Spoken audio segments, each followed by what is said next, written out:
Face-to-Face TV once again. Today, I also have my dear brother and co-host, Ebere Macaulay. You're welcome, sir. Thank you so much, Face fan. Thank you for being here with us. Please remain tuned. Okay, so today we want to look into what has happened in Venezuela. For the first time in history, that's okay. Well, I don't know. I can't go through history properly.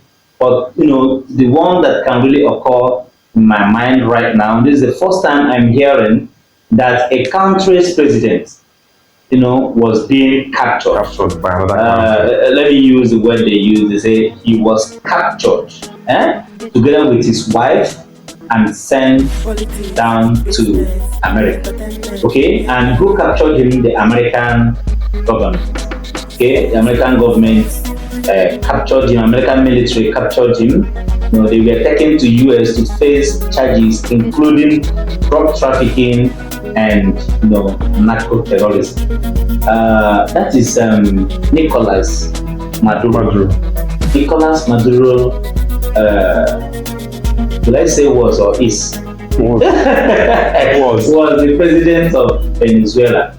And this brings us to the question: why was he, captured? Why was he arrested? Well, to the best of my knowledge, recently we've had news of the trends that are happening in Venezuela. Yeah, so many things were reported against him, against his leadership. We had situations of embezzlement of public funds. We also had that of situations of failure in the educational system. We also had problems in the areas of sanitation and the water disposals. We also had problems we also had that of child trafficking. I think that was also mentioned in Venezuela. So many of these things I don't really think should amount or result to capturing a sovereign leader of a sovereign state. When we were in secondary school, we learned about sovereignty. And a sovereign state has at least to an extent, have the power to make decisions on their own.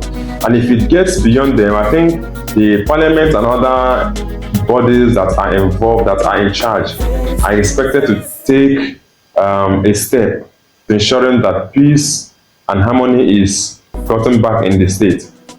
So, but this one became a different thing altogether. It's not as if what has happened in Venezuela is not something that has happened in so many countries. Our country, Nigeria, for instance. Talk about our country, kidnapping is on the height. Child trafficking is number one. Embezzlement of funds now we get the number one badge. And every of these things that have been alleged against him are things that we know are happening. So my own confusion is why the American government will arrest the priest, not just him and his family. That means they are trying to make sure that nothing comes up from that particular family again in the area of leadership. So if these charges are true, let me just stop here for now. Let me not say. All right. It's a very, very. It poses a very serious world concern. It's not all about Venezuela alone, just like you said. I saw one cartoon where people, list the spoils of some of the countries that America has gone down, including Iraq, Iran, Afghanistan, and all that, and also the ones that are in the pipeline. The ones that are studied now. Ukraine is our country. Yes, our country is definitely there. Okay, and some of the speculation says that some of these ones they are targeting now is against the next elective period. Okay, but whichever way, and I'm trying to ask, what happens to the sovereignty of nations? And what happens to the there is this thing they call the veto of these five countries, whereby this was initiated to ensure that one country will not rise against other when it comes to the United Nations voices and all that. Okay, so is America not really trespassing over using their powers to what will I say, to humiliate and violate, yeah, other countries' rights and all that. Now, this brings us to what particularly is the interest? Is it the poverty rate? Is it the economy mess up? Is it the adoption and every other thing that is happening in Venezuela? Are these things really the main targets that America wants to address? You see, one thing is certain. When we have this level of chaos arising in sovereign states, among the sovereign states, there is an ulterior motive. Yeah.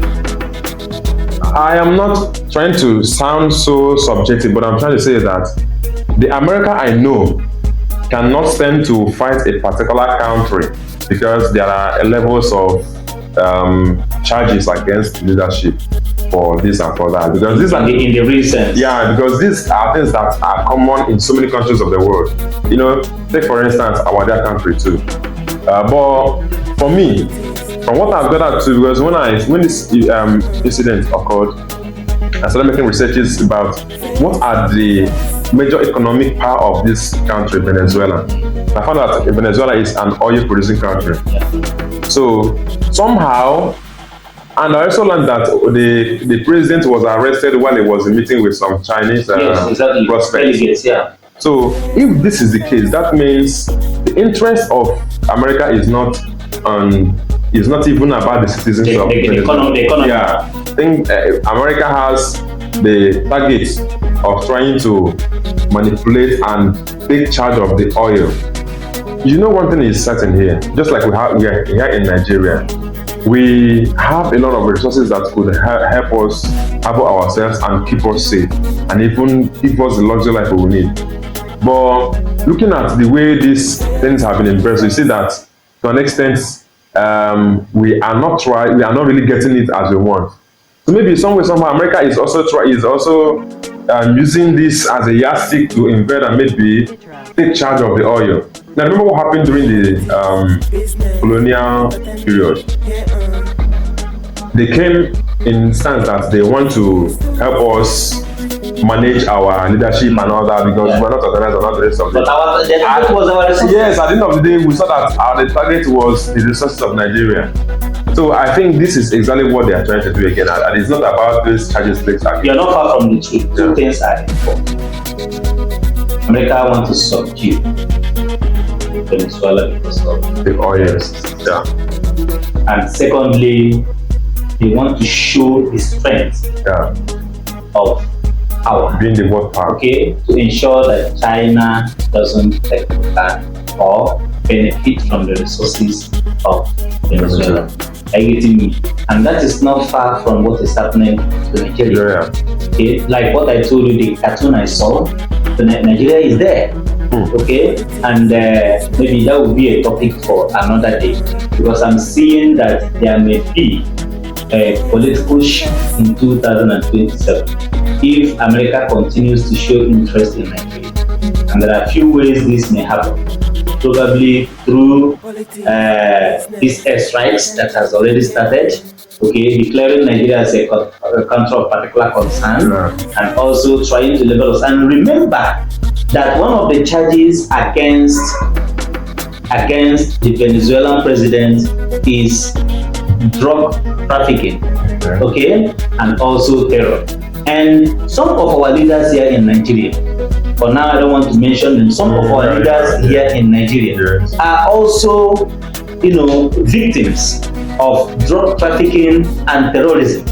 Are you getting me? Yeah. So if America should call or try to address INEC or try to use the religious power, and remember, religious power now is also concentrated in the hands of America. In fact, America has the whole thing now.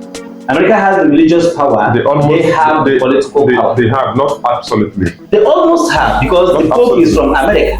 That is why the Pope is from America. Prophecy is playing out here. Yeah. So I don't want to dive much into that. You see. But very soon we'll talk about it briefly. Yeah. Prophecy is trying to play out here. the papacy, the papa, which is Rome, is now situated in the seat of power, which is also America.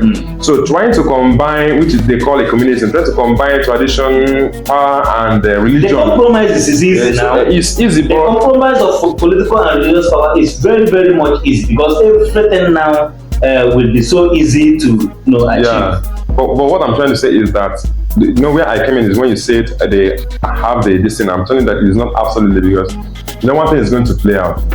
I know that very soon, in less than no time, we are going to have there may be another country or another state that will want to rise against America.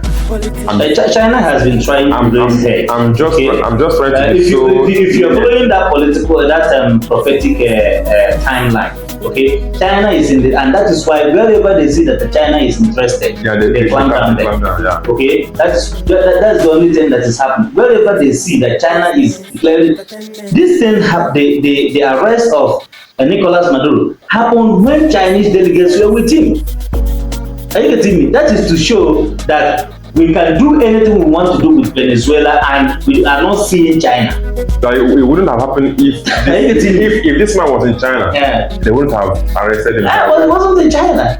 However, they can even seize me there. But don't you think that this thing will cause uproar within the country? Definitely, it is causing already, because when this thing happened, Ford declared the vice president of Venezuela to be in charge of their affairs, and America said, "No, we are going to run unquote.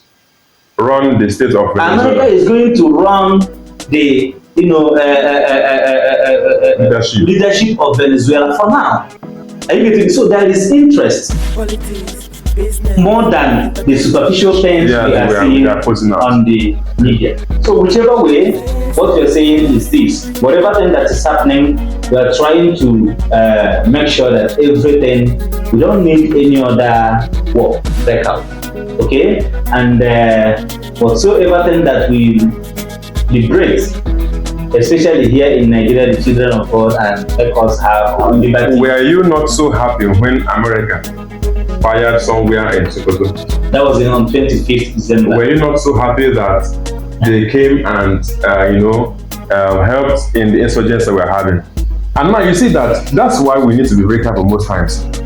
When we started applauding America for this invasion, it seemed as if they were trying to help us. But I am looking at it from the angle that if America should totally invade Nigeria and maybe by 2027 try to interrupt the political process and all that, it is going to affect us badly because the resources are not left out. That is the truth. The resources are not left out. And if America should impose a leader into this country, Nigeria, I wouldn't know what the fate of... We're finished too. I don't know what the fate of some of us that have not risen to the level where we are expecting to get to would be. But then till then, let's keep our fingers crossed and then hope for the best and stay prepared for the worst. Thank you so very much, and God bless you. Face to face, now they read my